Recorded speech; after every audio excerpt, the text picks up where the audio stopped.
Hello नमस्कार जी श्याम साथियों, आप सभी साथियों का हमारे यूट्यूब चैनल पर स्वागत वंदना भर। साथियों, एसएससी एमटीएस का नोटिफिकेशन जारी कर दिया गया है।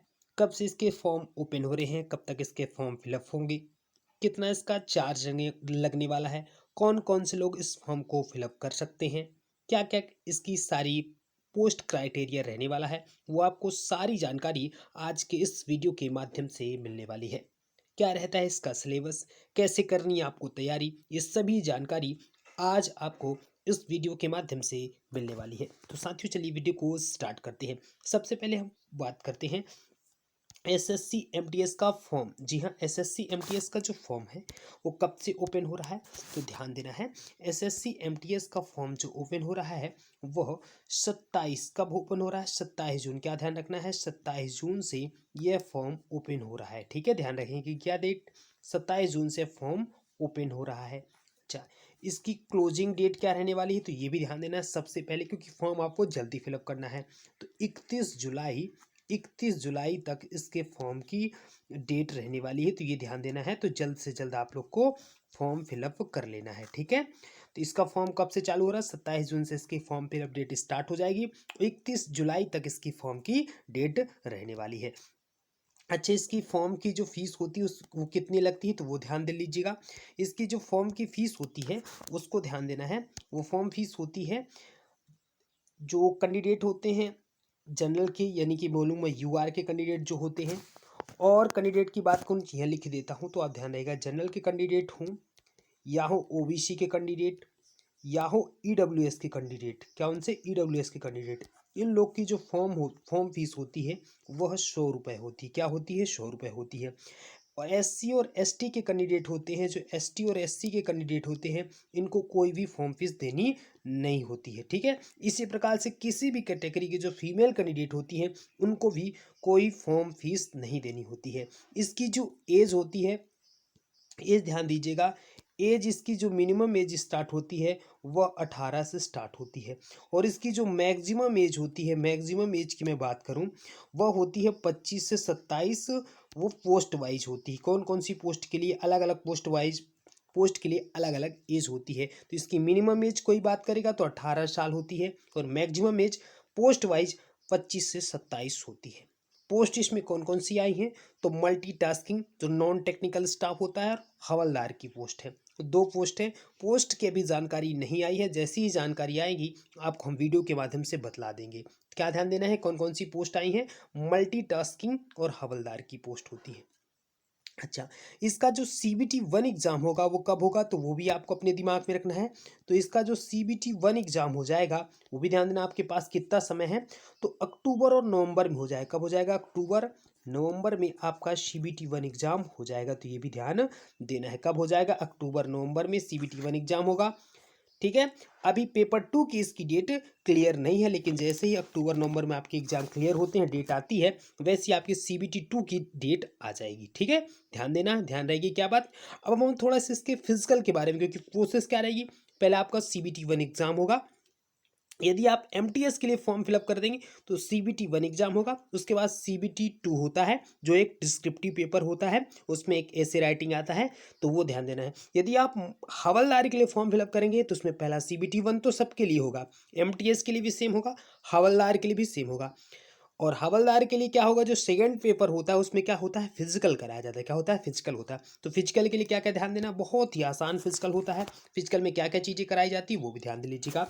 इसमें फिजिकल में होता है 1600 मीटर 15 मिनट में आपको चला हुआ। जो भी मेल कैंडिडेट होते हैं, जो भी मेल कैंडिडेट होते हैं उनको 1600 मीटर, क्या ध्यान देना है, उनको 1600 मीटर कितने मिनट में चलना पड़ता है, उनको 15 मिनट में चलना पड़ता है। जो भी कौन से कैंडिडेट होते हैं, मेल कैंडिडेट होते हैं।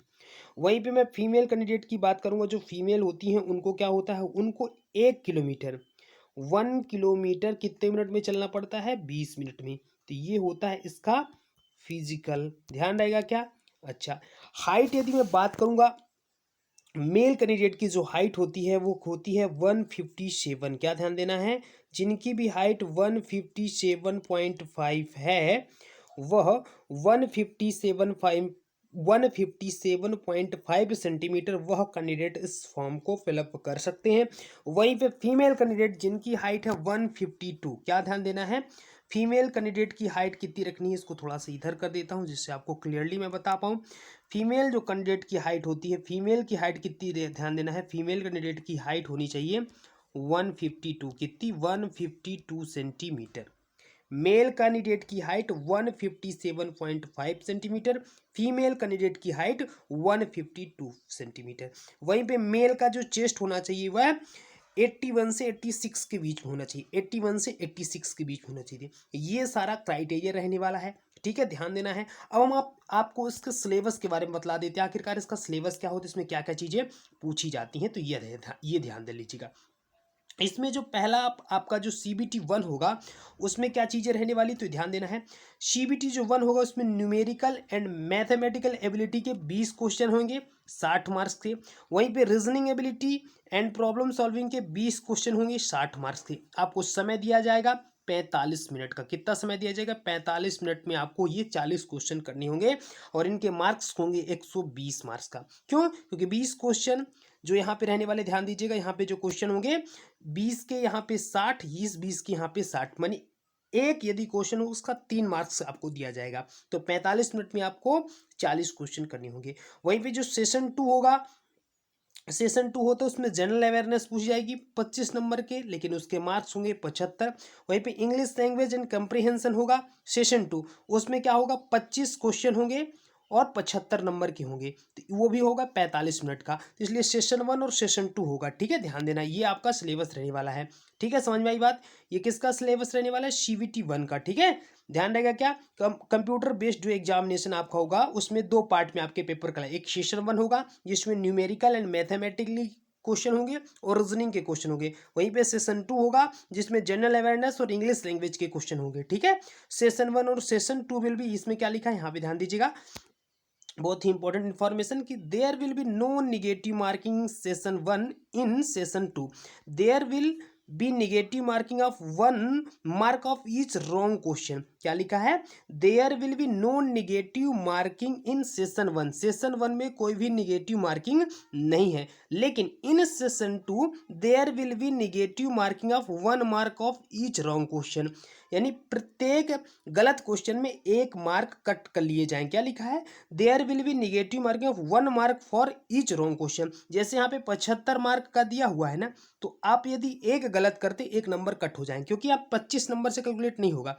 1 mark for each wrong answer, एक रॉन्ग आंसर देंगे 1 मार्क आपके कट जाएंगे। फिर मैं इसको इन डिटेल अच्छे से समझा दूंगा। Candidate are there advise to keep this mind will answering the question, candidate को ध्यान रखना अपने दिमाग में कि हमारे नेगेटिव मार्किंग भी सेशन 2 में अप्लाई होगी। 1/3 है, एक तरह से कहूँ तो 1/3 है सेशन 2 में। ठीक है, जिस तरह से पहले चलना, सेशन 1 में कोई भी नेगेटिव मार्किंग नहीं है। तो ये सिलेबस रहने वाला है, शानदार जबरदस्त तरीके से मेहनत करिए और सफलता हासिल करिए। यदि हमारी वीडियो अच्छी लगी तो हमारे चैनल को लाइक और सब्सक्राइब जरूर करिएगा। और यहाँ तक वीडियो देखने के लिए आप सभी साथियों का तहे दिल से आभार और धन्यवाद। जय श्री राम।